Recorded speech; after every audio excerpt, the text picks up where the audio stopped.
Mediados de marzo.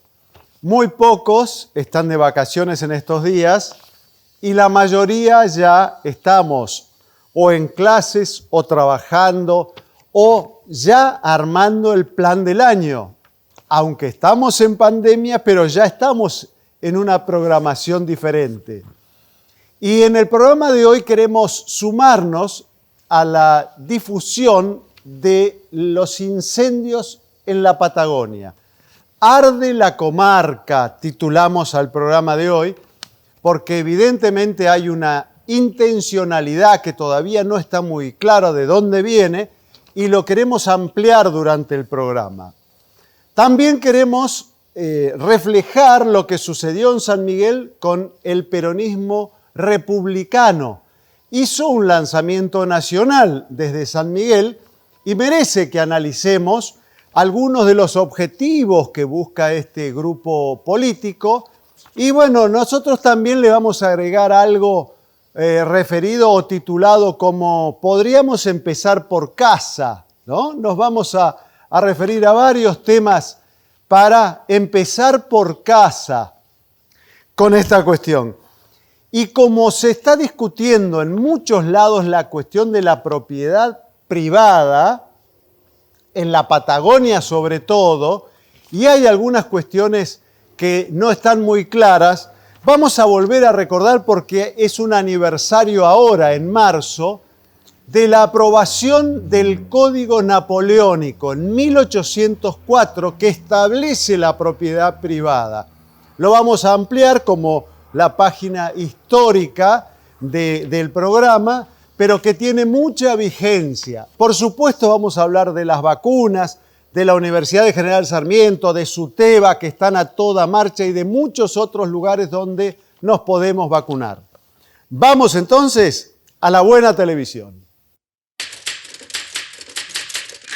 Los pobladores del sur están pidiendo difusión de los incendios, del drama, de la pérdida de viviendas, y además están pidiendo ayuda. Y el gobierno nacional está preparando una partida para construir viviendas en forma rápida, urgente. Este viaje del presidente el sábado fue el que mostró un serio conflicto subyacente, sobre todo en Chubut, porque si analizamos que la provincia de Chubut hace años que tiene problemas con sus clases, con su sistema educativo, bueno, no nos sorprendería que en otras áreas también subyacen problemas no resueltos. El caso de la minería es el más evidente, porque la mitad de la población dice que no quiere minería a cielo abierto, etcétera, etcétera, y hay un sector que quiere que se exploten los recursos mineros. Y el problema de los mapuches, con los reclamos de la tierra ancestral, y no sabemos en este caso dónde está la intencionalidad, porque es evidente que 12 focos de incendio no se generan solos, en forma natural, espontánea. Acá hay una intencionalidad que debemos precisar, descubrir, entender qué es lo que está pasando en la comarca andina para que arda de esta manera. Vamos a hablar en el programa de hoy de el Código Napoleónico y la propiedad privada. No ahora, pero sí queremos entender un poco más de dónde viene esto de que la propiedad privada se defiende, porque es la gran lucha entre los hombres, la posesión. Y acá hay, lo mismo que en Chile, un subyacente de lucha por la posesión de la tierra. Esperemos que la ayuda llegue y llegue rápido a la comarca andina, porque es un paraíso que la Argentina no debe perder.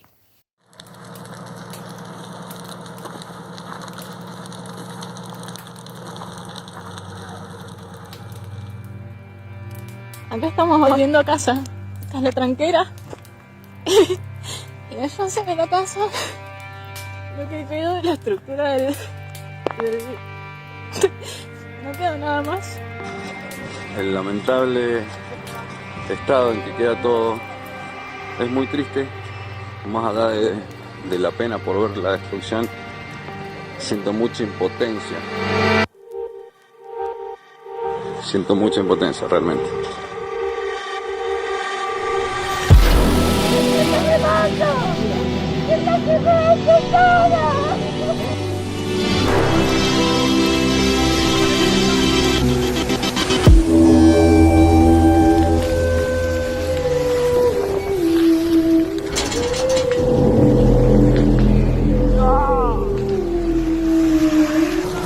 Actualmente prendía fuego. Lo que quedó de la brigada.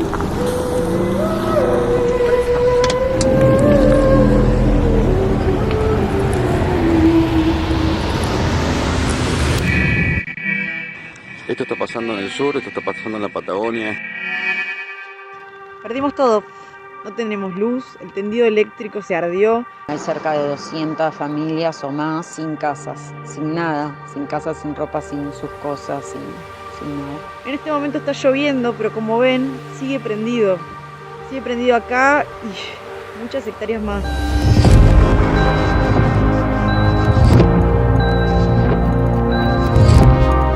Ardió todo.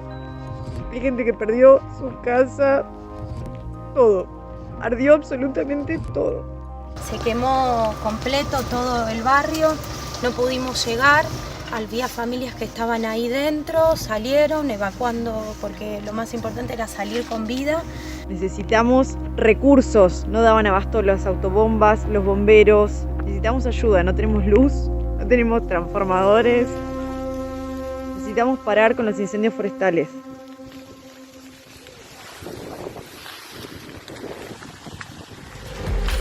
Flies in the buttermilk shoe, fly shoe. Flies in the buttermilk shoe, fly shoe. Flies in the buttermilk shoe, fly shoe. Skip to my loo, my darling. Loo, loo, skip to my loo. Loo, loo, skip to my loo. Loo, loo, skip to my loo. Skip to my loo, my darling. Cats in the cream jar, ooh, cats in the cream jar, ooh, cats in the cream jar, ooh, skip to my loo, my darling.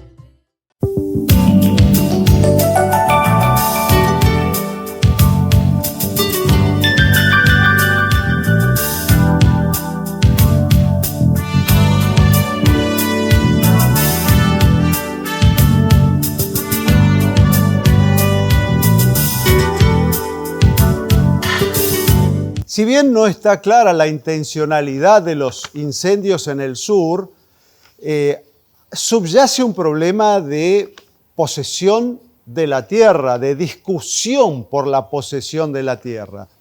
Y nos encontramos con un Benetton y tantos otros Benetton que tienen miles de hectáreas y mapuches que se han quedado sin tierra.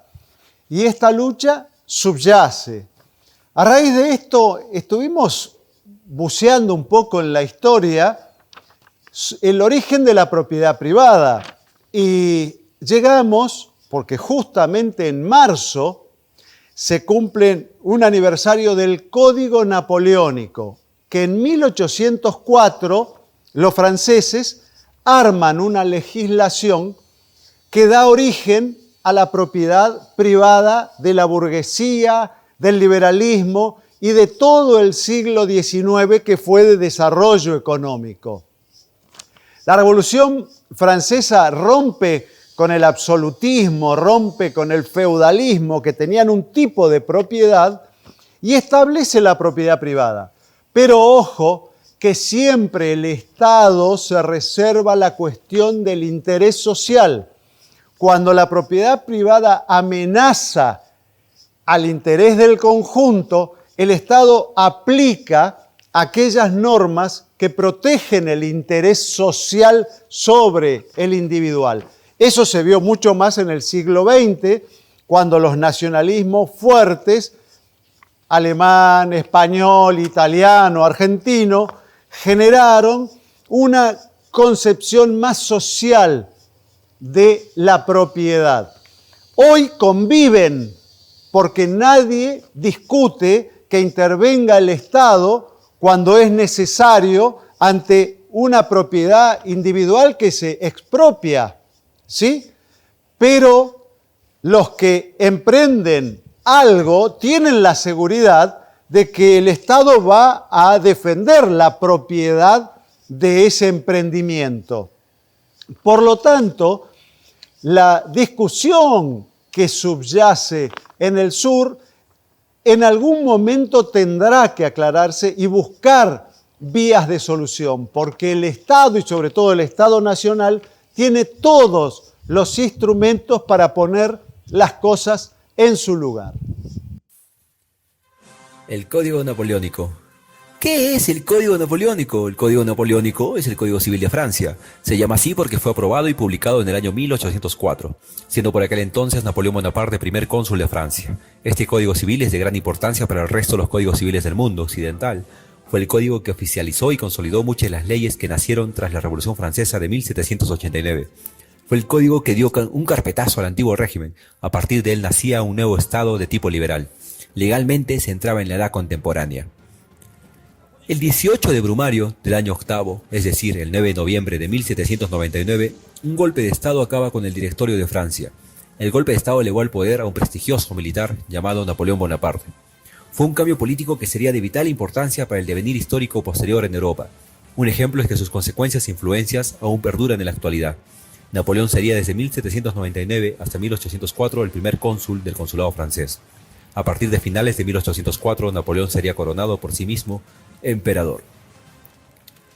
Y las ideas de Napoleón transformarían no solo la geografía política de Europa, sino también sus leyes y su mentalidad. Quizás la mayor consecuencia de la expansión del Imperio francés por Europa fue la divulgación de ideas surgidas por la Revolución Francesa, ideas que Napoleón defendía a su manera, a pesar de todas las incongruencias existentes por su gobierno de carácter personal y personalista. Pero ¿cuándo fue publicado el Código Napoleónico? El 21 de marzo de 1804 fue publicado el Código francés. ¿Pero cuál es su importancia? Fue muy importante en la época. Gracias a este Código Civil se consolidaban muchas de las leyes surgidas durante el periodo revolucionario francés y daba una estabilidad jurídica y legal, lo cual era necesario para dar estabilidad social tras el turbulento periodo postrevolucionario. Pero lo más importante y relevante de este código es que se consolidaba jurídicamente la abolición del antiguo régimen, que acabó con la época del miedo y la época del posmiedo, eliminando definitivamente el feudalismo.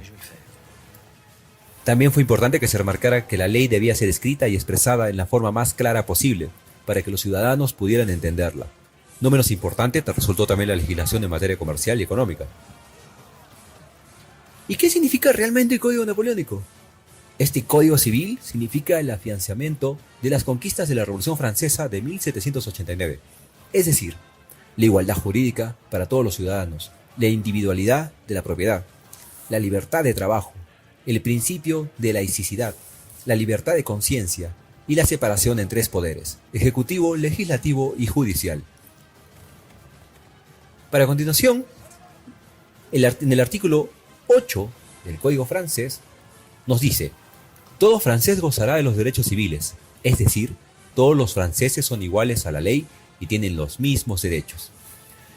Y el Código Napoleónico tiene una estructura como un código basado en la ley y el Código Justiniano en el siglo VI después de Cristo, donde Justiniano lo partía en tres apartados: personas, objetos y acciones. El Código Napoleónico lo divide en 4 secciones principales: personas, propiedad, adquisición de la propiedad, procedimiento civil. Y en total, para contar toda la legislación, se redactaron 2.881 artículos. Pero ¿cuáles fueron las consecuencias del Código Napoleónico? Mediante este Código Civil se consolidaba el espíritu revolucionario de la burguesía. Además, se garantizaban los intercambios mercantiles y se establecía una legislación para facilitar la libertad económica. Normas que abolían el antiguo régimen y daban paso a una nueva sociedad cuyo reflejo se observa en la actualidad, lo que se llama contemporaneidad. Napoleón no solamente fue una figura militar, sino también cultural. ¿Por qué? Un buen ejemplo es la piedra Rosetta, descubierta por François Champollion en una expedición en la invasión a África por Napoleón. Y este código napoleónico se fue imponiendo en los territorios que eran conquistados por Francia. De este modo, las ideas revolucionarias iban calando en la sociedad europea y la burguesía las defendía incluso tras la caída del Imperio francés.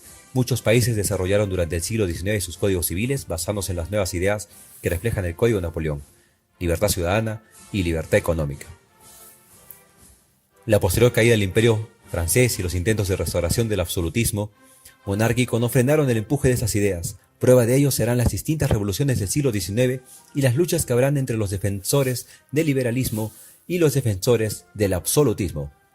Además de ello, un cambio significativo de estas ideas es que se expandieron en parte gracias a la aplicación del código en distintas partes de Europa. Se da el surgimiento de nuevas ideas como nacionalismo, donde los ciudadanos ya no son súbditos de un monarca, sino ciudadanos de una nación. No extraña que en el siglo XIX surgieran las nuevas naciones de Alemania e Italia, en territorio ocupado por Napoleón, y donde se aplicó el código napoleónico, de donde sale nuestro código actual, que es el romano germánico.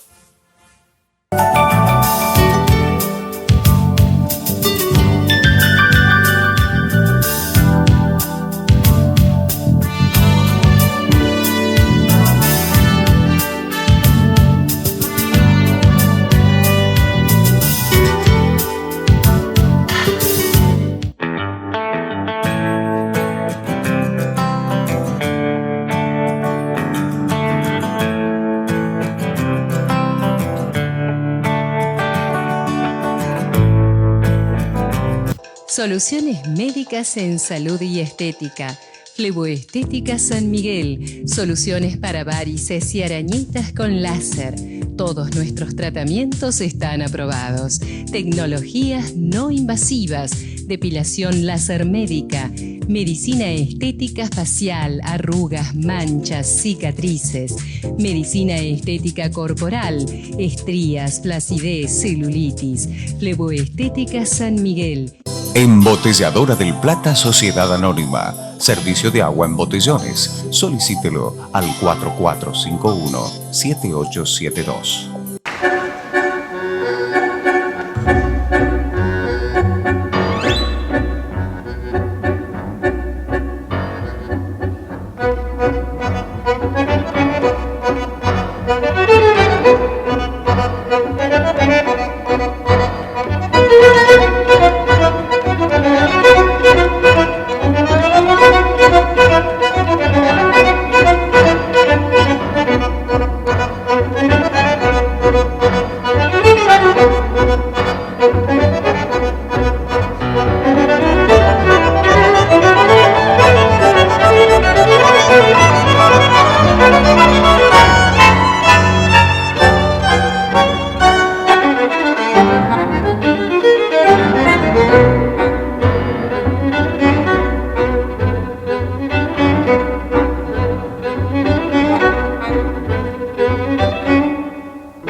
Soluciones médicas en salud y estética. Fleboestética San Miguel. Soluciones para varices y arañitas con láser. Todos nuestros tratamientos están aprobados. Tecnologías no invasivas. Depilación láser médica. Medicina estética facial, arrugas, manchas, cicatrices. Medicina estética corporal, estrías, flacidez, celulitis. Fleboestética San Miguel. El peronismo republicano hizo su lanzamiento en San Miguel y eso nos motiva a reflejar un poco más qué es lo que tiene dentro el peronismo republicano. Y bueno, nos encontramos, ustedes habrán visto por distintos medios, que figuras, muchas que participaron en el menemismo, estuvieron. Por ejemplo, el ex gobernador de Salta, Romero, que lo acompañó a Carlos Menem en la fórmula, fue uno de los oradores. Eduardo Menem, que estuvo también dando vuelta por allí con el acto del lanzamiento, apoyándolo a Miguel Pichetto, y algunos otros viejos referentes de esta línea estuvieron. Pero también se sumaron otras figuras como Claudia Rucci, que fue otra de las oradoras, y muchos intendentes de la provincia de Buenos Aires que también adhirieron a este lanzamiento. Y el anfitrión, Joaquín de la Torre, que se dio el gusto en el predio de los indios de San Miguel, este club, este complejo, de hacer allí este acto que tuvo algún alcance nacional. Ustedes van a compartir ahora algunos mensajes que se dijeron ese día y después vamos a hacer nosotros algunas reflexiones. Ese fue el gran logro de Perón, hacerle ver a todos los trabajadores de la Argentina que si se rompían el lomo, sus hijos iban a ser universitarios. A la provincia de Buenos Aires hace muchos años que la gobiernan porteños. La provincia no es inviable. Lo que es inviable es que la sigan gobernando personas que no son de acá. No estoy en contra de las pobres personas que cobran plan. Todo lo contrario. Estoy en contra de los políticos siniestros que han generado una sociedad para que la única salida sea el plan. Nos permitimos hacer algunas reflexiones del lanzamiento de estos mensajes del peronismo republicano. Y el título podría ser, ¿por qué no empezamos por casa? Porque si el exintendente Joaquín de la Torre está proclamando esto para llevarlo a la provincia de Buenos Aires o al país, ¿por qué no mejoramos la calidad institucional de San Miguel, generando un diálogo más amplio, una información más amplia para toda la población, un diálogo que nos permita solucionar un problema de salud como el del Hospital Larcade, que ya está llevando meses, y en forma inexplicable cómo en el medio de una pandemia no se encuentran soluciones para un problema, el del Hospital Larcade de San Miguel. Vamos a solucionar el problema de la salud en la provincia de Buenos Aires y en el país y no podemos solucionar el problema del Hospital Larcade. Un problema. Y no hablemos de otras cuestiones que generan sospechas en San Miguel y no se aclaran, no se da información. Porque nunca se aclaró el retiro de esos ancianos en el medio de la pandemia de un hogar de ancianos de San Miguel que generó muertes y nunca se aclaró. No hubo un responsable. El problema de los vecinos ahora que están luchando todas las noches con las cervecerías, los boliches que generan ruido, estacionamientos malos, cantidad de problemas, no se soluciona. Y con la oposición lo que se hace es se le aplica la mayoría automática y no se le da ningún tipo de corte, no hay eso. Es la soberbia de la mayoría. Ni hablar de otras cuestiones que bien podrían ayudar a la cuestión institucional y a la limpieza institucional, porque el uso de los recursos públicos en la política en San Miguel es un gran ejemplo. Joaquín de la Torre se queja de los planes que esclavizan a los militantes y a las personas cuando en San Miguel se usan esos recursos para comprar las voluntades de los políticos. Entonces, podríamos empezar por casa. Son algunas de las reflexiones que seguramente se van a ir ampliando en los próximos días. Cámara de Comercio e Industria del Partido de San Miguel. Desde 1933, trabajando por el desarrollo local. Nos vamos y nos vacunamos cuando podamos, pero hay que anotarse, hay que buscar la manera de vacunarnos. Están llegando cada vez más dosis. Es cierto que va muy lenta, la campaña va muy lenta en la Argentina, pero va. Así que todos detrás de las vacunas. Y nos seguimos cuidando, seguimos manteniendo el distanciamiento, el barbijo, etc. Hasta la semana que viene.